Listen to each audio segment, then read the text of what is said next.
वाले इम्तियाज जलील साहब आपके सामने एक मरतबा फिर तालियों से इस्तेमाल। अस्सलाम वालेकुम वरहमतुल्लाहि वबरकातुहू। आज स्टेज पे मौजूद जनाब भाई सरकार साहब, टोपी वाले साहब बैठ जाए, आप बैठ जाए, आप बैठ जाए।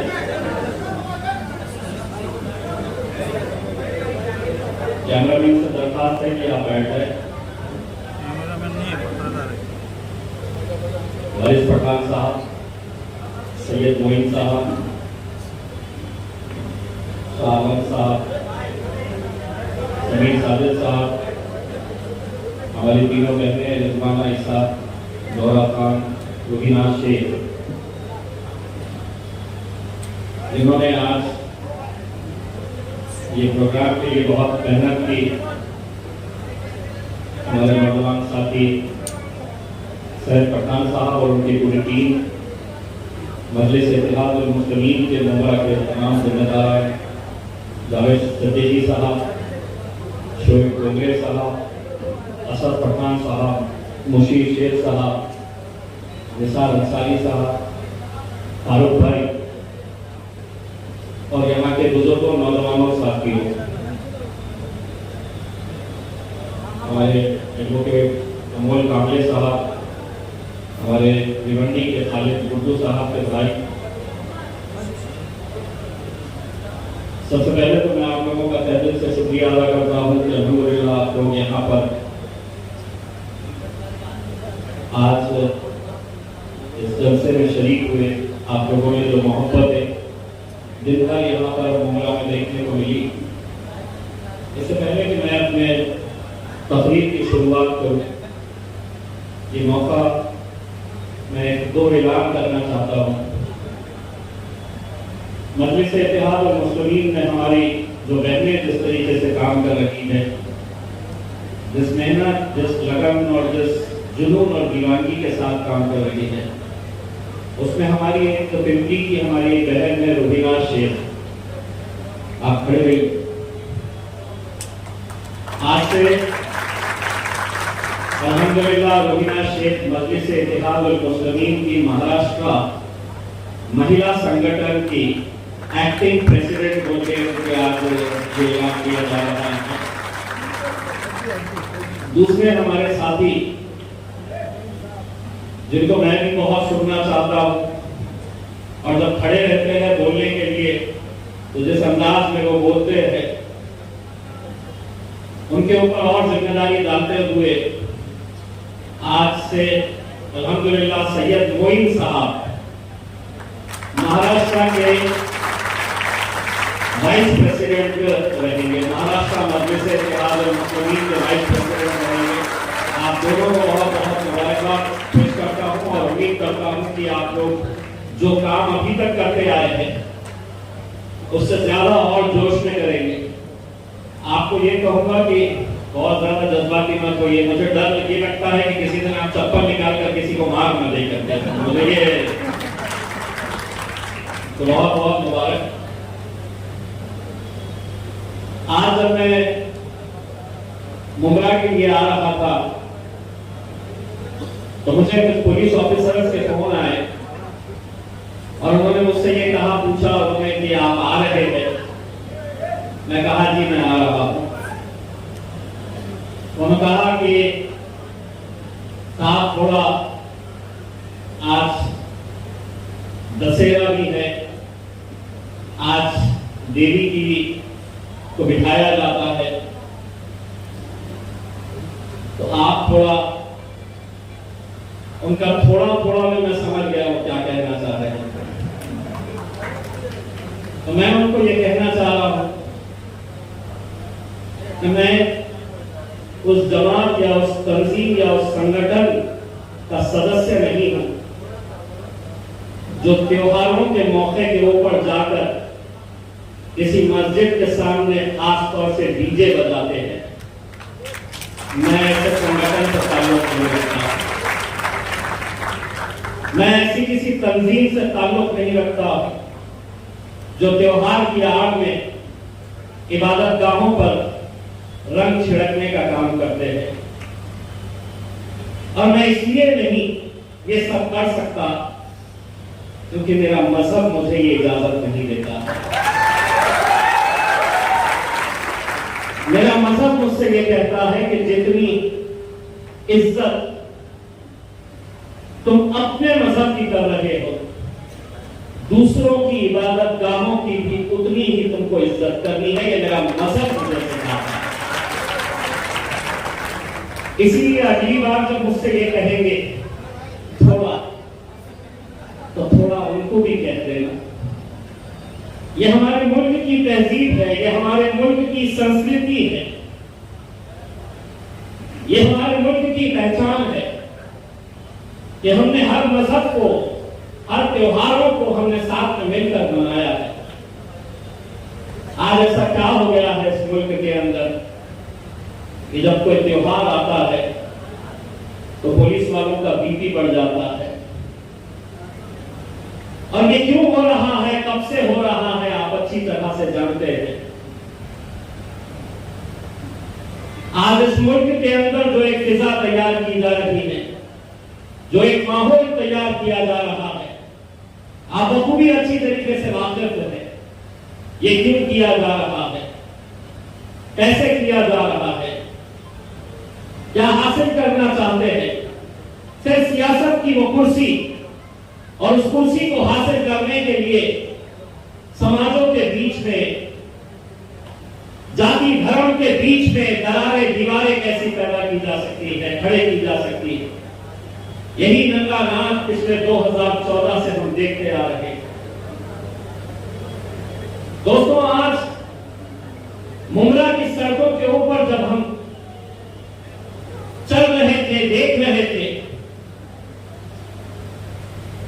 एक सवाल ये पैदा हो रहा था, इस मुल्क के अंदर क्या वजह है कि मुमरा जैसे इलाकों से तुम्हारी सियासी पहचान खत्म हो चुकी है, तुम्हारा वजूद खत्म होता जा रहा है,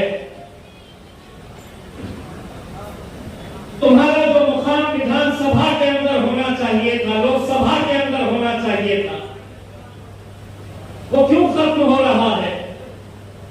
वो इसलिए खत्म हो रहा है कि मुसलमानों को यह गलतफहमी पैदा कर दी गई है इनके अंदर कि इस मुल्क के अंदर अगर सेक्युलरिज्म को जिंदा रखना है तो सुनो, उसकी पूरी जिम्मेदारी तुम्हारे ऊपर है, तुम्हारे कंधों के ऊपर है।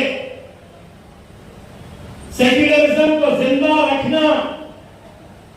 कैसा सेक्युलरिज्म कभी सोचे हैं? वो सेक्युलरिज्म जो तुमको ये बताता है अरे तुम्हारा काम सिर्फ वोट देना है, सत्ता में हम जाकर बैठेंगे, लोकसभा में हम जाकर बैठेंगे, विधानसभा हमारे लिए बनी है। मुमरा जैसे इलाके से कभी सोचो इस बात पे, गौर करो इस बात के ऊपर। मैं कुछ आंकड़े तुमको बताने के लिए आया हूं। 1980 में लोकसभा के अंदर 553, पूरे हिंदुस्तान की जितनी भी लोकसभा की सीटें हैं 553। इन 75 सालों के अंदर 1980 एक ऐसा साल था कि जहां पर अलग अलग राजनीतिक पार्टियों से 49 मेंबर ऑफ पार्लियामेंट, 49 सांसद, 49 खासदार सबसे ज्यादा 1980 के अंदर चुनकर आए। 1980 के बाद हर कौम की आबादी बढ़ रही है, हर समाज की आबादी बढ़ रही है, लाजमी है आपकी भी आबादी बढ़ रही है।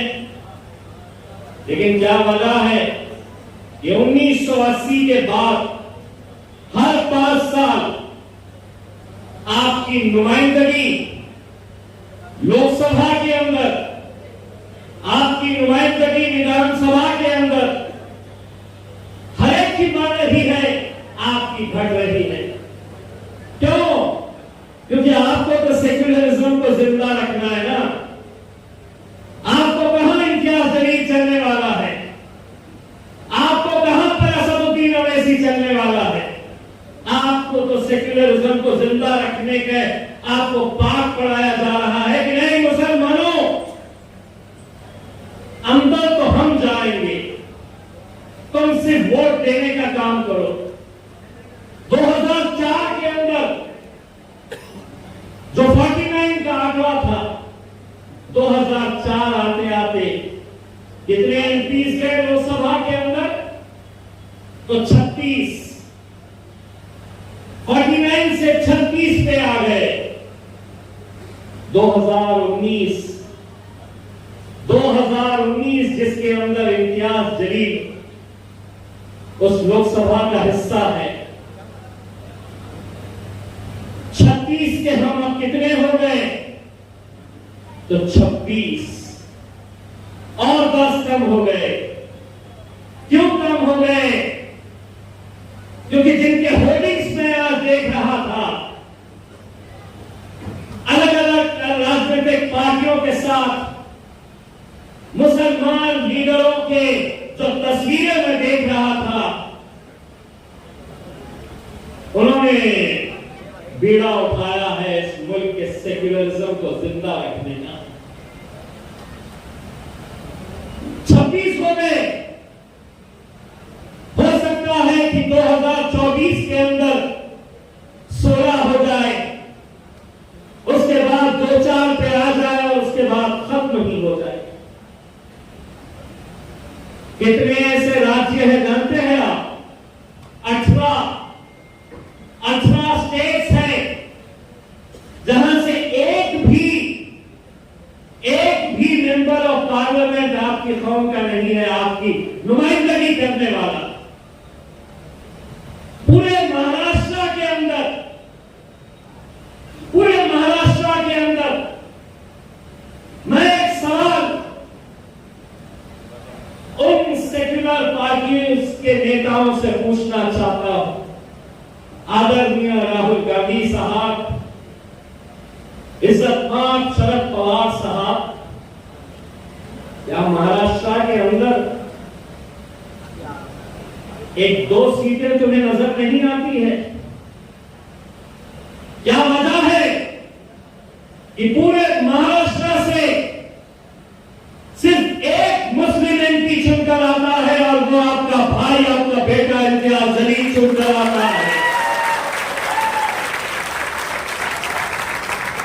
दूसरे क्यों नहीं? तो एक दिन आदरणीय पवार साहब ने बहुत अच्छी बात कही। उन्होंने कहा था कि अगर हम टिकट देते हैं किसी मुसलमान को, तो उनका समाज, उनकी कौम तो उन्हें वोट दे देती है, लेकिन दूसरा समाज नहीं देता है। अच्छा, अब पवार साहब अब सौदा किया जाएगा, अब हिसाब बराबरी का होगा, क्योंकि अब वो दिन गए साहब सब आप दूल्हा बनकर घोड़ी चढ़ा करते थे। अब दूल्हे हम भी बनेंगे, घोड़ी हम भी चढ़ेंगे। वरना इतने सालों तक क्या कर रहे? बारात उनकी निकल रही तो हम नाचने का काम कर रहे हैं बारात के साथ। अब तुम्हें नचाएंगे।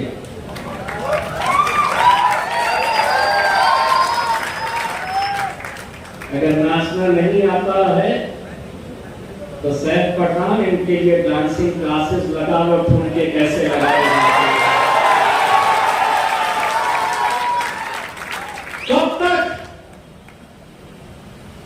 कब तक ये गुलामी की जिंदगी जीते रहेंगे? कब तक?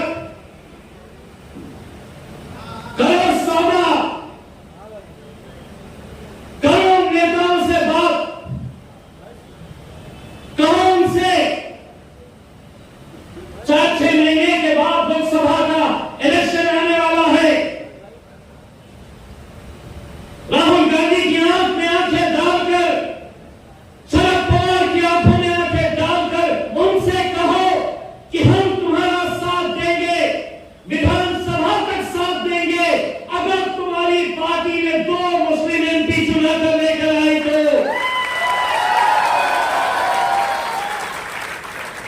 दो ला सकते हैं ना? नहीं नहीं नहीं साहब, नहीं। हम अगर टिकट देंगे तो इनका समाज तो देता है, तो दूसरा समाज नहीं देता है। अगर दूसरा समाज नहीं देता है तो मैं क्यों दूं तुम्हें?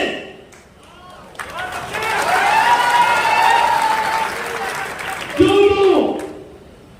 हिसाब बराबरी का होगा। गए वो दिन साहब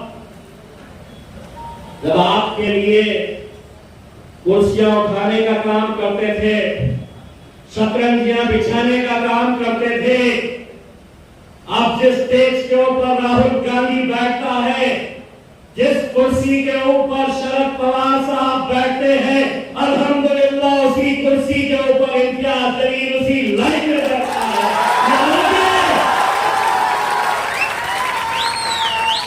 ना आगे ना पीछे, सिर्फ तुम्हारी सोच, तुम्हारे जहनों को बदलने की जरूरत है। क्या ये सौदा नहीं किया जा सकता?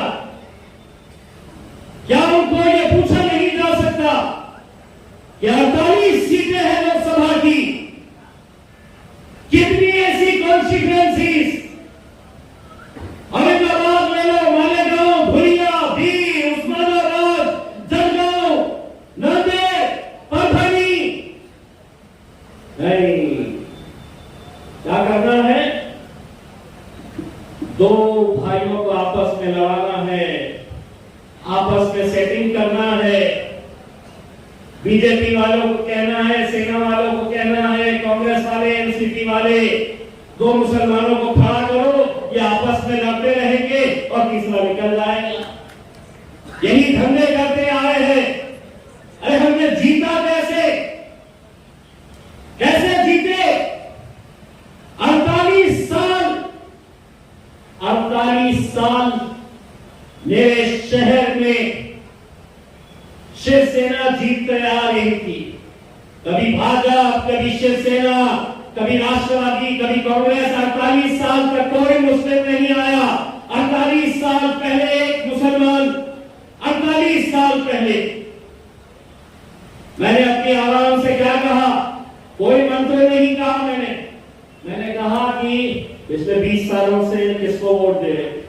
हाथ ऊपर करो। कौन? भाजपा को कितनों ने दिए वोट? हमने कहा किसी ने भी नहीं दिया। मैंने कहा शिवसेना को कितनों ने दिए वोट? किसी ने भी हाथ नहीं उठाया। मैंने कहा वोट किसको दे रहे थे? बोले कांग्रेस को दे रहे थे। किसी ने पूछा वोट किसको दे रहे थे 20 साल से? तो बोले हम घड़ी को दे रहे थे, राष्ट्रवादी को दे रहे थे। मैं बोला 20 साल से चुनकर कौन आ रहा? तुम वोट दे रहे थे कांग्रेस को, तुम वोट दे रहे थे शिवसेना को, जीत कर आ रही थी। तुम लोग वोट राष्ट्रवादी को दे रहे थे, कांग्रेस को दे रहे थे, लेकिन जीत कर शिवसेना आ रही थी। तब हमने उनको ये कहा कि अगर 20 साल से तुम्हारा वोट जाया हो ही रहा है, बेकार हो ही रहा है, तो एक बार नारे तकबीर ऐसा नारा लगाए, ऐसा नारा लगाए। किसी के दिमाग में आया था क्या? किसी के दिमाग में आया था क्या? एक बड़े नेता आए थे, बोले ये आमदार बन गया था वारिस पठान के साथ। 2014 में हम दोनों थे, दो थे, लेकिन कितनी बड़ी आफत थे कि आप असेंबली के अंदर देख लेना।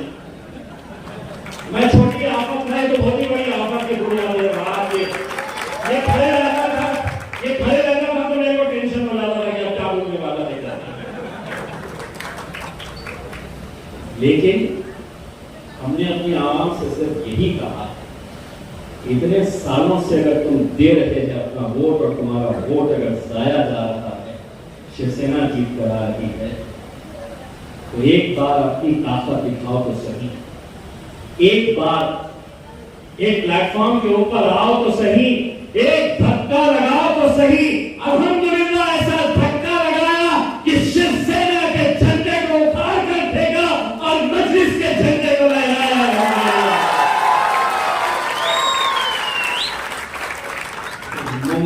देखता हूँ, यकीन मानिए बहुत अफसोस होता है।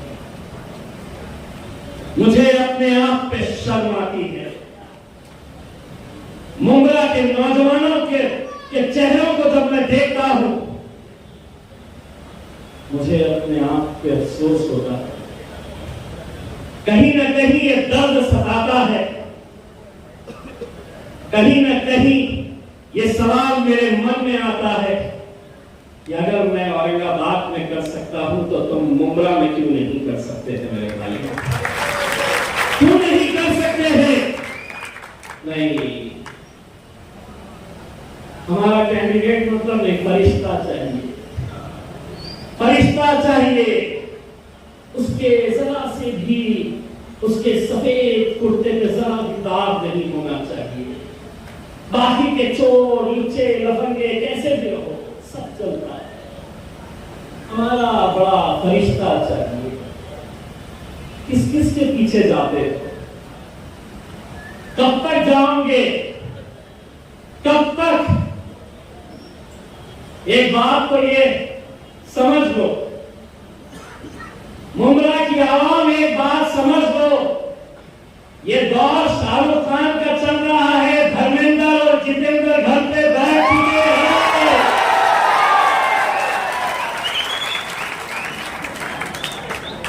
कब तक चलाओगे घसी पिटी कैसे? आज जितेंद्र की कोई फिल्म आई तो चलती मार्केट में? किसकी चलती?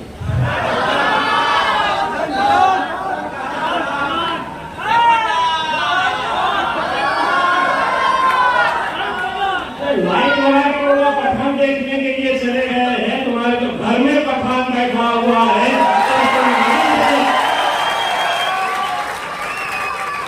लगे हैं धर्मेंद्र, जितेंद्र, ओल्ड स्टॉक नया स्टॉक मार्केट में लाओ, नए स्टॉक को एक बार आजमाओ मेरे भाई। बस आप लोगों को इतना कहना चाहता हूं मेरे भाई, वारिस भाई ने, सैयद मोइन साहब ने यकीनन एक बहुत ही संजीदा मुद्दे के ऊपर उन्होंने बात की जो फलस्तीन से ताल्लुक रखता है, इजराइल से ताल्लुक रखता है। वारिस पठान ने यह बताया कि कर्नाटक के अंदर एक नौजवान लड़के को के ऊपर एफआईआर रजिस्टर किया गया है क्योंकि उसने कहा कि मैं फलस्तीन के साथ हूं। मैं कर्नाटक की हुकूमत को यह कहना चाहता हूं और हिंदुस्तान की हुकूमत को यह कहना चाहता हूं कि उस लड़के की तरह इम्तियाज जलील भी फलस्तीन के साथ खड़ा हुआ है।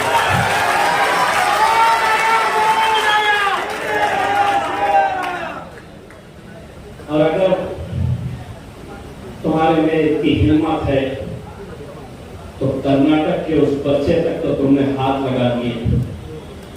अगर मां का दूध पिए है तो इम्तियाज जलील तक पहुंच के, क्योंकि हम जुल्म के खिलाफ लड़ने वालों में से है। हम इंसाफ और सच्चाई के साथ खड़े रहने वालों के साथ है। मुझसे मेरे एक दोस्त ने पूछा कि बताओ ये फलस्तीन और इस्राइल का मसला क्या है। मैंने उसको बड़ी आसान भाषा के अंदर बताया। मैंने उसको ये बताया कि तू बड़ा ताकतवर है,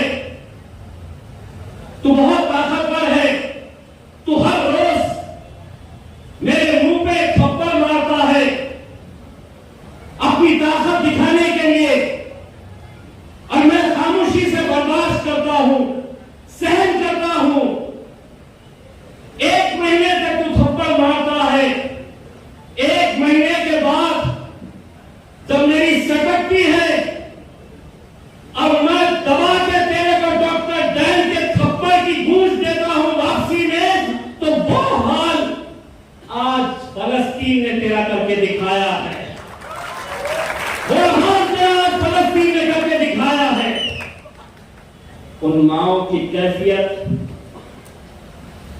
सोचिए उन फलस्तीन के उन माओ की कैफियत। ये लोग तो जानते ही नहीं है कि तुम्हारा हमारा इतिहास क्या है। रोज टीवी के ऊपर ये दिखाते हैं कि इस्राइल के साथ कौन है और फलस्तीन के साथ कौन है। अरे तुम हमारा इतिहास अगर जानते तो 350 का लश्कर लेकर चलने वाले 330 के उस इतिहास को जानो तुम। वो लश्कर, वो इतिहास तुम्हें याद नहीं है। अगर वो इतिहास तुम्हें पता रहता तो हमें फर्क कोई नहीं पड़ता है कि यूएस किसके साथ है, यूके किसके साथ है, उनके साथ कौन है मुझे पता नहीं है, लेकिन फलस्तीन के साथ मेरा अल्लाह है। दोस्तों, टीवी के ऊपर जब आप देखते हैं, जब बच्चा तड़पता है मां की गोद में बच्चे की लाश पड़ी है, लेकिन उस मां की आंख में आंसू नहीं है। एक बात कहना चाहता हूं, जब बच्चा तड़पता है तो मां का कलेजा निकलता है, लेकिन जब मां तड़पती है तो ज़मज़म निकलता है। जब मां तड़पती है तो ज़मज़म निकलता है। यह इतिहास है हमारा। इसीलिए मेरे भाइयों, हम एक ऐसे दौर से गुजर रहे हैं कि जहां पर हक के साथ भी अगर तुम खड़े रहे तो तुम्हें कैसे आज जुल्म का सामना करना पड़ रहा है। कोई हैरानी नहीं है, कोई हैरानी नहीं है कि अगर इस मुल्क के वजीर आज़म नरेंद्र मोदी इजराइल का साथ दे रहे, क्योंकि मोदी साहब जुल्म तुम्हें करने की आदत हो गई और जुल्म का साथ देने की तुम्हारी आदत हो गई, लेकिन हम इंसाफ के साथ खड़े थे और इंसाफ के साथ आगे भी पूरी ताकत के साथ इंशाअल्लाह खड़े रहेंगे। चाहे कहीं पर भी दुनिया में कहीं पर भी जुल्म हो रहा हो, हम अपनी आवाज बुलंद करेंगे। हम डरने घबराने वालों की जमात नहीं है, हम डरने या घबराने वालों की जमात नहीं है, अरेस्ट होने से हम डरते नहीं है। हमारे खिलाफ क्या कार्रवाई करना है करो, लेकिन हम हमारी जबान के ऊपर हम हक के लिए, सच्चाई के लिए, इंसाफ के लिए लड़ते रहेंगे। मेरे भाई, मुझे आज यहां पर मुंबरा में आया हूं, मुझे आप लोगों का जोश और जज्बा देखकर यकीनन बहुत खुशी हुई, लेकिन आज हमारे जितने जिम्मेदार हैं, शालन साहब है, सैफ पठान साहब है, शोएब साहब, जितने भी जिम्मेदार हैं, मैं उन लोगों से ये कहना चाहूंगा, अब इस बार मुंबरा के अंदर कोई हम सेक्युलरिज्म का ठेका नहीं लिए हुए। इस बार मजलिस यहाँ पर झंडा लहराएगी इंशाअल्लाह, मजलिस यहाँ पर झंडा लहराएगी और तुम लोगों को साथ देना होगा, तुम लोगों को हिसाब चुकाना होगा, तुम लोगों को उनसे कहना होगा कि इतने साल तक तुम जैसा कहते थे मैं हम वैसा सुनते थे, तुमने जिसको कहा हमने उसको साथ दिया, लेकिन अब हमारे भी नुमाइंदे अगर मुंबरा से नहीं जाएंगे तो फिर कहां से जाएंगे मेरे भाई। मुंबरा को क्या नाम दिया जाता है, मुंबरा को किस नाम से पुकारा जाता है बाहर, आप जानते हैं। अपनी गैरत को एक मर्तबा ललकारो, एक मर्तबा अपने ज़मीर को जिंदा करो, एक मर्तबा हक के लिए खड़े रहो। हम नहीं आने वाले यहां से, हम अपनी लीडरी नहीं करने के लिए आए हैं। आपके लीडर आपके बीच में से ही हम पैदा करना चाहते हैं। अरे हमारी ये ख्वाहिश है, हिंदुस्तान के अंदर सिर्फ एक ही तो शेर है, बैरिस्टर असदुद्दीन अवैसी। हम चाहते हैं